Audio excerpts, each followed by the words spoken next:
There I find myself with some sympathy at the moment for Racing Minister Winston Peters. He is looking to, in his words, save the industry. A lot, of course, can be said about Winston and his time in various government portfolios over the years, but up until this particular point, I think it's more than fair to suggest he has both this time and in a previous government been seen as the most effective, if not excellent, minister of racing. He has a personal interest, he's knowledgeable, he's seemingly respected by many in the industry itself. He is, however, at this present point in time, stuck in the all too predictable cycle of noise, hot air and anger over what he's actually trying to do. So, Politics 101, this is how these things work, right?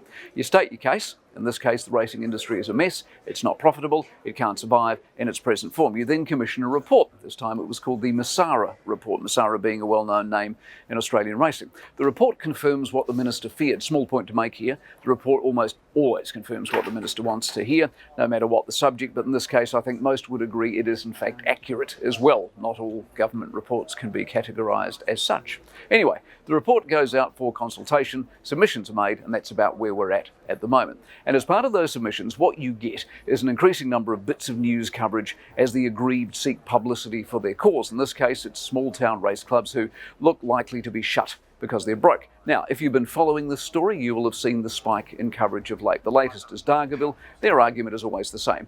If our club closes, it will destroy the community, the industry will die, it's not fair. They are partially right. A race day in the country is a major community event. It is generally very well supported. But the bit you're not told is just how many of these race days do they actually have? Answer?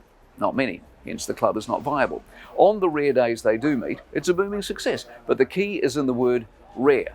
This isn't weekly business. And so, in a small geographically Spartan country, something has to give, and that something are a bunch of clubs that have seen a lot better days. Now, the trouble is, even if those people agree with the broad concept of what Peters is trying to do, they don't want it to be their club. And basically, who can blame them? Which is where old Winnie is between a rock and a hard place. To do the right thing, he's got to make some enemies. But the key to remember, as hard as it may be to face, is he's trying to do the right thing. He is not setting out to infuriate small-town New Zealand or destroy community racing. He's setting out to save an industry. So less self-interest, more big picture would probably assist his cause.